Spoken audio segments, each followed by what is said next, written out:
Niko kesini karena tadi pas pergantian jam pelajaran ibu lihat Niko lagi marah sama Andre dan Niko bentak-bentak Andre, betul ya? Menurut Apa yang terjadi Niko? gini Bu, saya kesel banget sama Andre.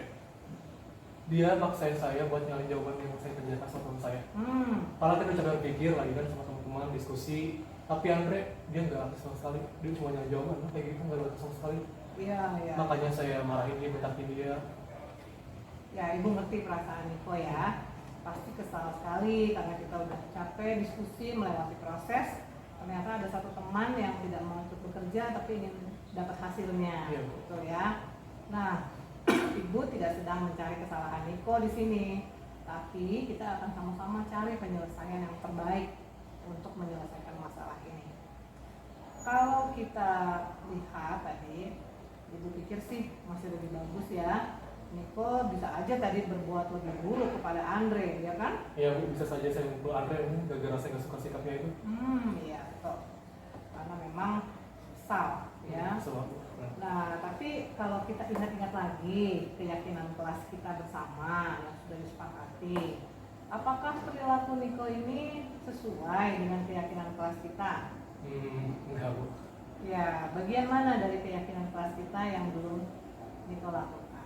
Harusnya saya sesuai yang kelas sepakati kan, harus bersikap baik sama menghargai teman. Iya. Nah, kira-kira bagaimana caranya Niko ketika teman kita salah, tapi kita tetap bisa berlaku baik sama dia? Harusnya aku bisa dengerin Andre gitu dengan baik. Soalnya kalau aku libatin sama emosi atau marah itu kan sama aja berbanyak masalah gitu, menyelesaikan masalahnya sama Andre. Jadi begini jadi rusak kan. Iya betul. Jadi sekarang apa yang akan Niko lakukan untuk memperbaiki situasi yang sudah terjadi? Harusnya lebih baik aku harusnya minta maaf sama Andre. Sama kalau misalnya pengen dengerin dia itu pasti dengan cara baik.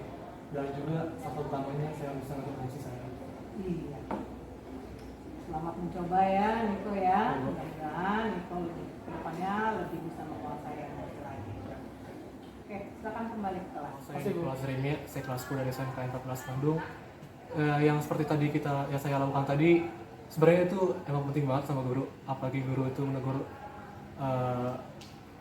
anak muridnya, karena itu menjadi salah satu kunci buat anak murid itu bisa berubah sikapnya dan nggak berubah seperti itu lagi.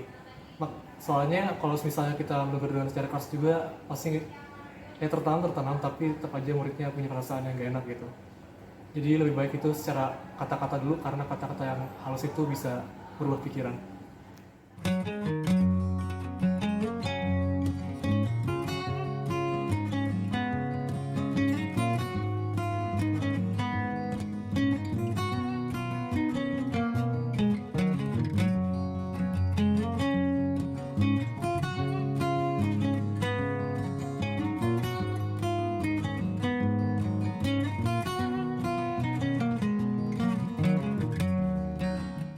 Halo Naira. Halo Bu. Ya, sore hari ini Ibu panggil Naira ke sini karena ada guru matematika dan beberapa guru yang lain mengeluhkan perilaku Naira di kelas. Katanya Naira itu sering membuat kegaduhan. Ya, kegaduhannya dengan cara membuat lelucon, bikin teman-teman tertawa sehingga fokus dan konsentrasi kelas ketika sedang belajar jadi terganggu. Apa benar? Bener Bu, sering ditegur juga. Emangnya kenapa Bu? Ya, di sini Ibu tidak sedang mencari kesalahan kamu ya. Tapi kita sama-sama pikirkan apakah dengan begini Naira sudah menjadi orang yang terbaik menurut pandangan Naira sendiri. Enggak sih Bu, enggak baik juga. Soalnya kan sebenarnya saya bikin lelucon tuh pengen lebih akrab sama teman-teman, karena saya ngerasanya kalau teman-teman ketawa karena lelucon saya jadi lebih dekat gitu Bu. Tapi ternyata itu bikin kegaduhan di kelas juga. Ya, tapi memang alasannya apa sih kalau Naira itu bikin lelucon, bikin teman-teman tertawa? Apa kira-kira alasannya? Pengen lebih akrab, karena jadi ngerasa lebih akrab, terus suasana kelas tuh jadi seru aja gitu. Ya, rasanya. betul. Jadi sebenarnya Naira pengen lebih akrab dan memang udah bagus sih niat untuk menjadi lebih akrab. Tapi kalau kita lihat sama-sama atau kita ingat lagi keyakinan kelas kita, kira-kira perilaku Naira untuk pengen diterima dengan teman-teman sudah sesuai belum? Belum. Jadi gak tertib ya. Iya, nah kira-kira gimana nih caranya supaya Naira bisa lebih akrab dengan teman-teman, tapi keyakinan kelas kita, ketertiban kelas kita juga tetap terjaga. Mungkin kalau dipikir-pikir lagi kayak nggak harus bikin lelucon yang bikin gaduh saat belajar juga kali ya. Mungkin kayak aku jadi lebih sering bantuin teman-teman dalam hal kecil juga, jadi bisa bikin lebih akrab ya Bu kayaknya. Iya, Terus betul. menghargai teman juga, mungkin kalau waktunya jam pelajaran belajar, kalau waktu istirahat baru mulai mungkin bikin lelucon biar ketawa Iya, semuanya. memang lelucon nggak salah, cuma waktunya mungkin ya. Iya. Oke, terima kasih Naira ya.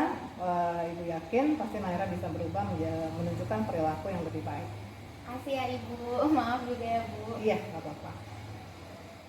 Aku ngerasanya kalau misalkan ketika seorang murid melakukan kesalahan terus tegurannya tuh dalam bentuk kayak tadi kayak cerita gitu, feelnya tuh jadi ngerasa lebih kekeluargaan gitu, kayak aku pun yang melakukan kesalahan jadi nggak merasa tertekan juga. Terus mungkin karena bimbingan dari gurunya kayak diajak cerita jadi lebih enjoy, kayak lebih ngerasa gak ragu buat ngakuin kesalahannya gitu, malah karena bicaranya tadi santai banget jadi oh ternyata benernya yang aku lakuin tuh salah, jadi malah lebih semangat gitu buat memperbaiki kesalahannya karena emang bener-bener feel-nya kerasa kayak teman gitu, jadi nggak canggung dan nggak bikin takut juga.